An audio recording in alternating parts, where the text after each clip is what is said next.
What's up, everybody? Brian and Beane, the Mentor to Millions, with another class from the classics. What can I say, man? I had to pull up before we pull out, but it's not always an easy topic. You know what I mean? Who said that every class from the classics was going to be fun and games?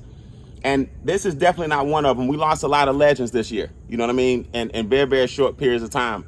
My dad included. Shout out to my father, one of the great Parliament Funkadelics. He died this year in February 1st to be exact. And, those kind of things stay with you for a long, long time. It's interesting, though, when we lose a celebrity, it hits us a little different because we start to realize that we're mortal. And I think a lot of people relish or look at the death of a celebrity a lot different than I do personally. So I just want to share some things with you guys. People are walking around and going around saying 2020 has been rough. And I've been guilty of saying the same thing. I say some things like that too. 2020 has been rough in a lot of ways, but we have to keep a lot of things in perspective as we lose our giants. John Thompson. Let's start with the great John Thompson. I think when we lose a celebrity, it makes us realize that we're mortal, but at the same time, it makes us realize that it can happen to us at any time, but at the same time, it makes us realize that famous people, celebrities, they're no different than us, but they were put here for a reason, just like all of us. They may have more notoriety than most of us, but they live and die just like all of us. They eat and breathe just like all of us. You always hear people say they put their pants on and go to the bathroom, just like all of us. But the difference is 9 times out of 10, they were just living in their gift and living in their purpose. So when a celebrity passes, we have a tendency to wonder what our gift and what our purpose is. And if you understand that, and I put the word celebrity in quotes, if you understand that, then you'll start living out your gift and purpose. And you'll start treating every day like it was your last. So you can figure out exactly what you want your legacy to be. Which brings me to Coach Thompson. The question becomes, what legacy are you leaving? Let's think about this for a second. Coach Thompson passed away about a week ago from the day I'm shooting this video. For those who don't know, Coach Thompson was a legendary coach with Georgetown, the Hoyas. Coach Thompson is responsible for mentoring the likes of Alonzo Mourning, Patrick Ewing, Dikembe Mutombo, and arguably the most famous relationship, I shouldn't say famous, but the relationship that got the most notoriety was the great Allen Iverson. AI, the answer, was mentored by Coach Thompson at Georgetown. And when you look at this legacy that this man left, just look at some of the names I'm mentioning, and we think about those: Patrick Ewing, Dikembe Mutombo, Allen Iverson, Alonzo Mourning, right? All the big guys and one little guy. But what about the thousands that we don't know? What kind of legacy are you leaving? What kind of impact are you having on others when you decide to quit something you started? What kind of impact are you having on your legacy when you decide that you want to stop doing what God put you on this earth to do? What if Coach Thompson said, you know what, when things got tough for him, I'm not going to mentor anymore? You know what? AI, I don't even know what the answer would exist if it weren't for Coach Thompson. You know what? What about all the great things that Dikembe Mutombo is doing internationally because of his mentorship from Coach Thompson? You know what? I don't know if Alonzo Mourning will be doing some of the awesome nonprofit work he's doing if it weren't for Coach Thompson. See, when a celebrity passes, you have to ask yourself, why am I not living out my mission like he or she was living out theirs? That's the only reason we know a celebrity or a famous person, is that they're living out their purpose. So television or radio or media or internet these days gave them a platform because they're great at something and it resonated with a lot of people. And these guys, in their case, it was dunking a basketball, right? Or shooting a three-pointer, or that killer crossover from AI. In other words, we find something that we resonate with through them. They get a platform because they're living out their truth, and millions of people appreciate it. What legacy are you leaving, and who gets impacted if you quit? Imagine Coach Thompson quitting when he lost his first game. Imagine Allen Iverson quitting when somebody stole his first crossover. Imagine Patrick Ewing quitting when he missed the layup one year as a New York Knick and cost them the playoff win. Imagine the legacy that Dikembe Mutombo would have left behind, or would have cut short, I should say. All this international work from here to the continent of Africa. Imagine had he not had the mentorship and tutelage of Coach Thompson, who told him to keep going. What legacy are you leaving? And you know another question? Who are you mentoring? Coach Thompson is survived by Coach Thompson Jr. You understand? So I think a lot of times when I had a guy challenge me one time, he's like, Brian, you call yourself the mentor to millions. What is millions? Millions of dollars or millions of people? I'm like, first of all, my first reaction was, what difference does it make to you what my moniker represents? But my answer is both. I'm mentoring millions of people. Now, I can't meet them personally, but because I understand legacies, the videos I create, the online courses I have, the personal growth and self-development content that I teach, the corporations that I've helped, the YouTube videos that I create, the Facebook Lives that I shoot, I'm not after it for the numbers. I'm after it so that my child, who's 16 right now, will have a legacy that he can leave his children because of what his father taught him and what I'm teaching millions of people, whether I'm dead or alive, when they get the message. See, too many of us live just for the moment.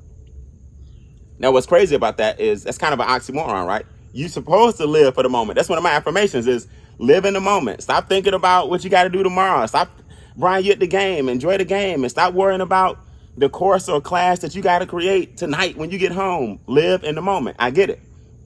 What I've learned is live for the moment. You see the difference? Live for the moment. If I'm enjoying myself and I'm at a game or I'm at a movie, check out sometimes and enjoy the moment. But if you just live in the moment and stop thinking about the legacy you're leaving, stop thinking about what the future represents, only worry about your current situation and not have enough vision to understand that things always get better with time, you can get caught up in the moment and you'll never get out of it. What if Coach Thompson did not mentor thousands of individuals? And what if he cut his legacy short by quitting? You never know who you're impacting when you give up on your goals and dreams. That's what celebrities teach us.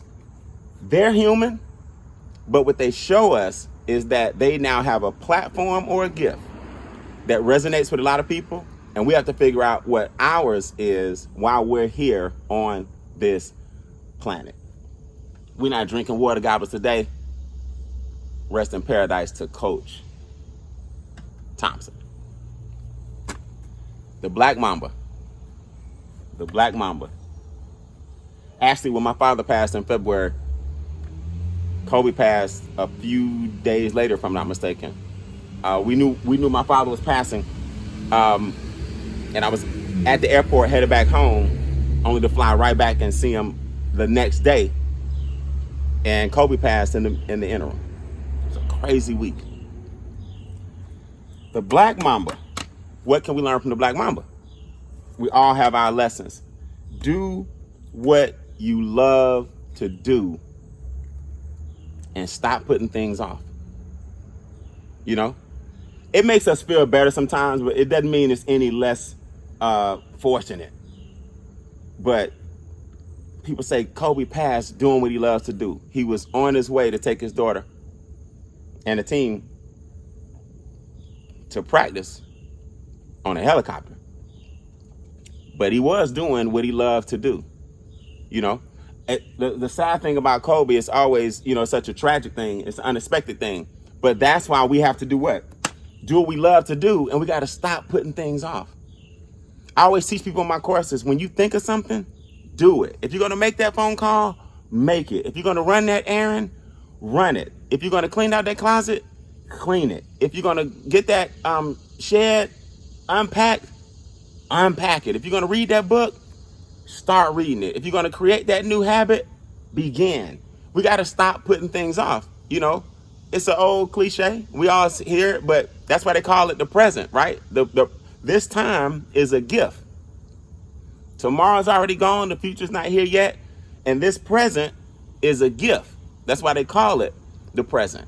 And Kobe passed away doing what he loved to do. The unfortunate part that makes us all sad, of course, is how it happened. But the other thing that makes us all sad is his life was really just beginning after basketball. That goes back to Coach Thompson. He was leaving a legacy. Too many of us put things off that we know we should do starting when. Now, they say, how do you know a procrastinator when you see one? Because they have a New Year's resolution. You understand? I'm going to lose weight after Thanksgiving. I'm going to start drinking more water after the first of the year. I'm going to start working out and exercising after the calendar changes. Why do we wait on a calendar to tell us what to do and set New Year's resolutions every year when you can start those activities when? Now, if nothing else, the Black Mamba taught you. Do what you love. And don't wait.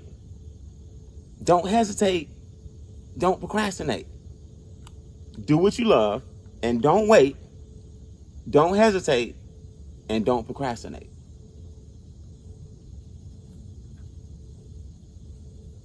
Rest in paradise to the Black Mamba, only one of the greatest to ever do it.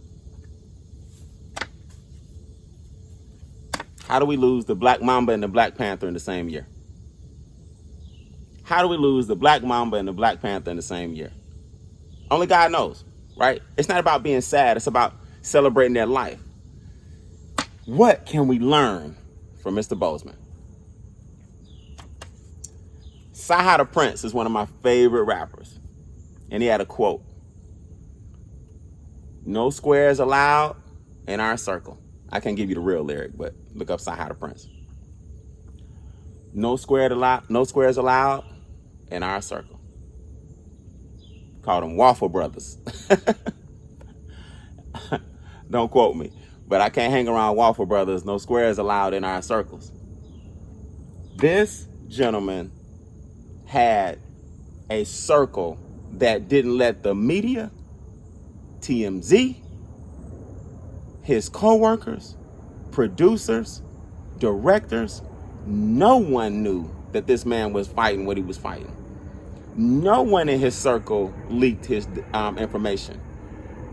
Who are you hanging around, and are you surrounding yourself with people who have your best interests at heart? The law of association states that the 6 people that we hang around the most are the 6 people who are the most influential to us. If you take your average income, if you take everybody's income and divide it by 6, that's usually yours. That's why we have to stretch our circles. That's why we have to make sure we understand the law of assimilation, the law of association, all these different laws that govern this planet that were here way before we were even born. You have to know that the law of association is one of them. This brother's circle was so tight, the world didn't know until Mr. Bozeman passed physically, not spiritually, passed, that he was even sick. Do you understand that Hollywood, as big as he was, the Black Panther, the hero for us all, Wakanda forever, do you know for him to be as sick as he was and for a lot of us not to even know about it in that world of entertainment until he passed away? Do you know how tight his circle had to be? Do you know the courage it took for this man to not want people to have self-pity or worry more about him as he looked out for other children in cancer wards who were suffering with the same thing? How many people in your circle really care about you to that degree? There's a quote. Everybody's not your assignment. That's why you're tired. That's heavy. Everybody's not your assignment. That's why you're tired. What we have to learn how to do, guys, and I learned this from therapy, actually. My therapist said, Brian, you let too many people in your circle. You like everybody when you first meet them. You expect everybody to be as genuine as you. When you shake a man's hand and look him in the eye, you expect his word to be his bond. She said, Brian, it's a new generation. Everybody's not like you. Everybody's not who they act like they are when you first meet them. Most people, in fact, send their representative. The bigger and more successful, Brian, you become, the more people you're trying to help. It's actually the opposite. The bigger and more successful you become, the smaller your circle probably needs to get. I said, wow. I paid you about an hour just to teach me that. And if that alone was what I was supposed to find out, it was worth every session of therapy to figure out why people just aren't who they say they are. And I had to have more discernment for who I let in my circle. If nothing else, the Black Panther taught you no squares allowed. Everybody I'm mentioning taught us way more. I would be here for a year if I taught you some of the things that Coach Thompson is known for. I will be here for another year if we talked about the Black Mamba and his Mamba mentality and his contribution to other athletes and other non-athletes as far as his work ethic and his, people called it cockiness. No, it was just confidence. We'll be here a year if Chadwick Boseman and everything he stood for and what he did for Black actors and actresses, and not to just accept any role, and know your place in history, and don't sell your soul for money, something Denzel often talks about as well. We'll be here for a year. These are not all the lessons we learned from these individuals, just a few that we lost this year. This is the tip of the iceberg. But the main thing is we're learning something. Rest in paradise to the Black Panther, Chadwick Boseman. Guys, everything is not for everybody, man. Stop posting all your business. You know what I mean? Stop telling everybody everything. Have your circle that you trust. I have a series called Instincts, where I break down different animal qualities, cellular intelligence versus emotional intelligence.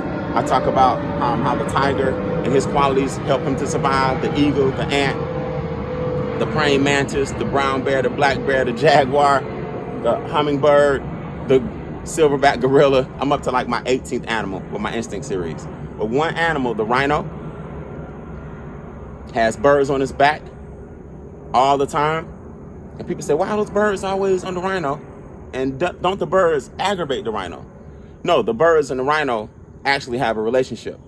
The bird's job is to take the parasites off the rhino's back and out of his skin. Everybody knows rhinos have thick skin. Well, that thick skin is full of parasites. The birds look out for the rhino by pulling the bloodsuckers off the rhino every day. So to us, the birds look like they're getting a free ride. To us, when he flicks his ears, the birds look like they're bothering him. To us, the birds look like a burden. No, the birds represent the rhino's confidants, not comrades, and not constituents, and definitely not compadres, but his confidants. There are 4 types of individuals you need to hang around. But the ones that you need to keep in your circle, like Mr. Boseman, are your confidants. Some of us confuse our comrades with our confidants. I did it for a long time. Some of us confuse our constituents for our confidants. I did it for a long time. Some of us confuse our compadres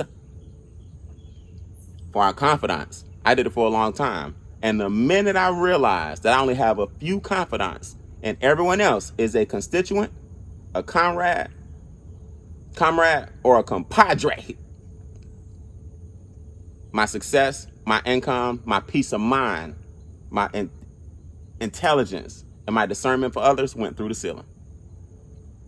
No squares allowed in your circle. once again, rest in peace, the Black Panther. Guys, listen. 2020's been rough. I understand. We all saying it. But here's what you got to remember. If we keep saying it, it's going to get rougher. I'm guilty. If we keep saying it, things are only going to get tougher. I'm guilty. Words have power. Words have meaning. If we keep saying it and keep believing it, 2020's been rough. Guess what? It's not over. Things are going to get rougher. What we have to start asking ourselves is, what are the lessons we need to learn from 2020? And if we had to summarize it all right now at the time that this video was shot, in my humble opinion, it's real simple. Whenever things get really, really, really, really dark, light is just around the corner. Whenever things appear really, really, really, really, really dark, the only thing left to do is watch for the light. Because guess what? It's coming, right? Tough times don't last. Tough people do. So I want you guys to understand, before we pull up and pull out, Coach Thompson, the Black Mamba, the Black Panther, my father, and all the greats that we lost this year, and even in previous years, they pass to give you an indication or reminder that we're all mortal. The difference is they were living out their truth, and someone or something gave them a platform to demonstrate it. What truth are you living? And what legacy are you leaving? And who are you mentoring? And who do you have in your circle? And what kind of continuity are you creating with those around you? And what kind of mama mentality are you demonstrating? And what kind of day-to-day activities are you living? And what kind of things are you doing that you need to stop doing, that procrastination is prohibiting you from doing? And what are all the lessons that we went over today that you're going to implement as of right now? If you like, leave them in the comments below. Leave them in the comments below and let me know. Again, I'm Brian and Beane, the Mentor to Millions, with just another class from the classics. We're not drinking out of water goblets. We're celebrating the life of my father, Coach Thompson, the Black Mamba, and the Black Panther. Rest in paradise, guys.